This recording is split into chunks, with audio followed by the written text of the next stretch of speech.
पहुंच गए हैं जहां पर उनका रोड शो, ये इस समय आप देख रहे हैं रोड शो की तस्वीरें। प्रधानमंत्री नरेंद्र मोदी विशाखापट्टनम पहुंचे हुए हैं और प्रधानमंत्री नरेंद्र मोदी का जो रोड शो चल रहा है उसकी कुछ झलकियां, कुछ तस्वीरें आप अपने टेलीविज़न स्क्रीन पर इस समय देख रहे हैं। पीएम मोदी का विशाखापट्टनम में जो रोड शो चल रहा है उसी की कुछ तस्वीरें आप अपने टेलीविज़न स्क्रीन पर देख रहे हैं। प्रधानमंत्री नरेंद्र मोदी हाथ हिलाकर लोगों से अभिवादन का आदान प्रदान कर रहे हैं। उनको देखने के लिए लोगों की भीड़ उमड़ पड़ी है। दोनों तरफ देखिए आप, रोड के दोनों तरफ इस तरह से सड़क के दोनों तरफ बैरिकेड्स लगने के बावजूद लोग भारी तादाद में वहाँ पर आए हैं प्रधानमंत्री को देखने के लिए, उनका अभिवादन करने के लिए। और प्रधानमंत्री नरेंद्र मोदी के साथ आंध्र प्रदेश के मुख्यमंत्री चंद्रबाबू नायडू, वहाँ के उप मुख्यमंत्री पवन कल्याण मौजूद हैं इस वाहन पर, जिस वाहन पर प्रधानमंत्री नरेंद्र मोदी मौजूद हैं। और रोड शो की ये कुछ तस्वीरें आप अपने टेलीविज़न स्क्रीन पर देख रहे हैं। ये इस समय जो आप देख रहे हैं आंध्रा यूनिवर्सिटी के आसपास ये काफ़िला है। तो विशाखापट्टनम एक ऐतिहासिक शहर और वहाँ पर प्रधानमंत्री नरेंद्र मोदी पहुँचे हैं।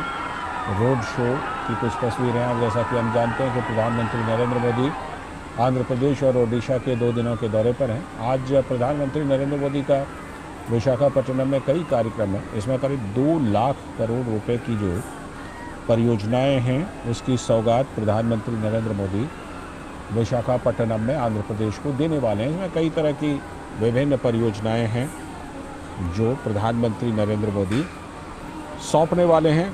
कुछ परियोजनाओं का शिलान्यास है, कुछ परियोजनाओं का उद्घाटन है, कुछ परियोजनाओं की आधारशिला है, ये तमाम चीज़ें। नीरज सिंह हमारे संवाददाता वहाँ पर पहले से पहुँचे हुए हैं और नीरज सिंह ने बहुत वहाँ से एक रिपोर्ट भी भेजी थी कि प्रधानमंत्री का क्या क्या कार्यक्रम है। इस समय हमारे साथ फ़ोन लाइन पर नीरज सिंह जुड़ चुके हैं। नीरज, ये कुछ तस्वीरें हम देख रहे हैं विशाखापट्टनम से प्रधानमंत्री के रोड शो की। बड़ा ज़बरदस्त उत्साह दिखाई पड़ रहा है लोगों में, जनसैलाब में। आप देखते हैं कि लोग प्रधानमंत्री करीब 2 बजे से ही वहाँ पर मौजूद थे और करीब लाख 1.5 लाख के करीब ये क्या है। और आप देखें कि आज आंध्र प्रदेश से ज्यादा की सौगातें हैं वो और निश्चित तौर पर समय में न केवल आंध्र प्रदेश बल्कि आप देखे हैं कि पूरे दक्षिण भारत में उसका लाभ मिलेगा। और यही कारण है कि इतनी बड़ी संख्या में लोग हैं प्रधानमंत्री नरेंद्र मोदी को देखने के लिए। प्रधानमंत्री नरेंद्र मोदी के द्वारा जो सौगातें यहाँ के लोगों को सौंपी जा रही हैं उसके लिए धन्यवाद करने के लिए यहाँ आए हैं। आप इन दृश्यों को देख सकते हैं कि कितना विहंगम दृश्य है और लाखों की संख्या में जो लोग हैं प्रधानमंत्री को देखने के लिए यहाँ मौजूद हैं। और ये बताता है कि प्रधानमंत्री की लोकप्रियता किस तरीके से उत्तर भारत से लेकर दक्षिण भारत में। और आप देखें कि आंध्र प्रदेश को इससे पहले भी 15,000 करोड़ की सौगातें दी थी और अब 2 लाख करोड़ की सौगातें। ये बताता है कि आंध्र प्रदेश को लेकर प्रधानमंत्री के मन में क्या है। और दूसरी सबसे बड़ी बात है कि जब प्रधानमंत्री 2047 तक विकसित भारत के लक्ष्य की बात करते हैं तो उस विकसित भारत के लक्ष्य को तभी प्राप्त किया जा सकता है जब देश के तमाम राज्य कदम से कदम मिलाते हुए आगे बढ़े। और जब राज्य आगे आएंगे तो निश्चित तौर पर देश भी आगे बढ़ेगा। और आप देखें कि 2 लाख करोड़ की ये परियोजना है जिसमें एक बड़ी, कह सकते हैं कि एक बड़ी शुरुआत है हाइड्रोजन हब बनाने के लिए, जो खासतौर से ग्रीन एनर्जी के लिए उसका प्रयोग किया जाएगा। और हाइड्रोजन जो ईंधन है, ईंधन के तौर पर आप देखें कि तमाम इंजनों में उसका प्रयोग किया जाता है। क्योंकि हम अपनी गाड़ियों में, व्हीकल में जिस तरह के जीवाश्म पदार्थ का प्रयोग करते, चाहे पेट्रोल या हम डीजल की बात करें, तो उससे कार्बन डाइऑक्साइड जो गैस है वो भी वातावरण में फैलती है, जिसका जो नुकसान है वो भी उठाना पड़ता है। लेकिन आप देखें कि ये परियोजना जब अपने मूर्त रूप में सामने आएगी तो एक बहुत बड़ा लाभ देश के लोगों को भी मिलेगा, आंध्र प्रदेश के लोगों को भी मिलेगा। यही कारण है कि आप देखें कि ये जन सैलाब आपको दिखाई दे रहा है। लाखों की संख्या में लोग प्रधानमंत्री को देखने के लिए यहाँ पर मौजूद है। बिल्कुल, जो लाखों की तादाद में, अभी जैसा हम जानते हैं नीरज की हाल ही में जब लोकसभा चुनाव के साथ वहाँ पर विधानसभा चुनाव हुए थे तो एनडीए को बहुत बड़ा बहुमत मिला था और वहाँ पर एनडीए की सरकार बनी।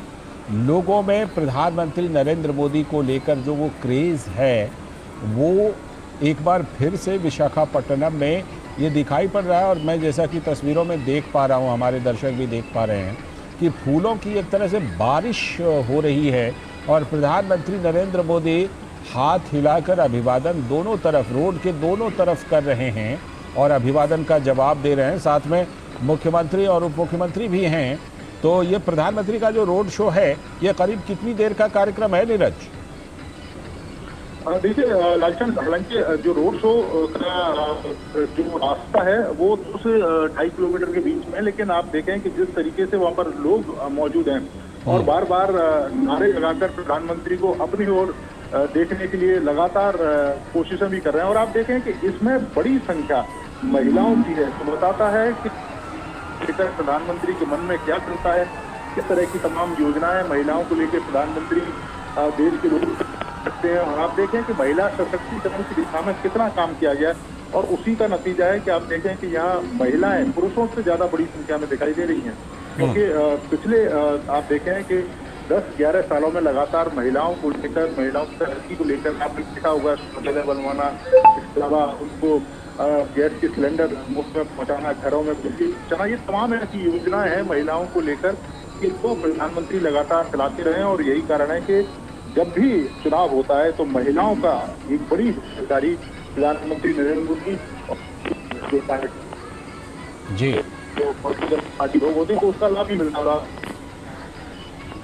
ठीक है, ठीक है नीरज, मैं आपके पास लौटता हूँ, आप हमारे साथ बने रहिएगा। इस बीच हमारे सलाहकार संपादक विनोद मिश्र जी भी हमारे साथ फोन लाइन पर जुड़ गए हैं। विनोद जी, जो बात अभी नीरज के साथ मैं कर रहा था, अभी लोकसभा चुनाव के दौरान वहाँ पर विधानसभा का चुनाव हुआ और उसके बाद एनडीए को वहाँ पर ज़बरदस्त बहुमत मिली और आज फिर से वो तस्वीरें उसी बात की पुष्टि कर रही हैं। जिस तरह प्रधानमंत्री पर फूलों की बारिश करने के लिए भारी तादाद में वहाँ पर जनसैलाब उमड़ा है।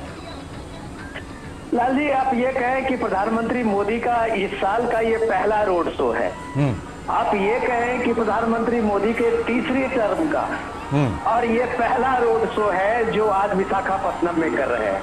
वो विशाखापट्टनम का रोड शो इसलिए भी इम्पोर्टेंट है, जैसा आप बता रहे हैं कि एनडीए गवर्नमेंट की जो बात आप करते हैं, तो उस मामले में आंध्र प्रदेश ने झोली भर के प्राइम मिनिस्टर मोदी के को एक तरह से आशीर्वाद दिया है।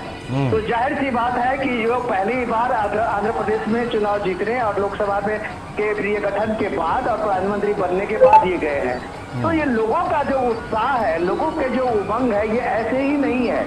आप कह सकते हैं कि आज जो प्राइम मिनिस्टर मोदी देश को जो एक बड़ा सौगात देने जा रहे हैं, 2 लाख करोड़ रुपए के जो प्रोजेक्ट की आज एक शुरुआत हो रही है, वो देश में आप एक कह सकते हैं कि ऊर्जा के क्षेत्र में एक बड़ी क्रांति की शुरुआत होने जा रही है।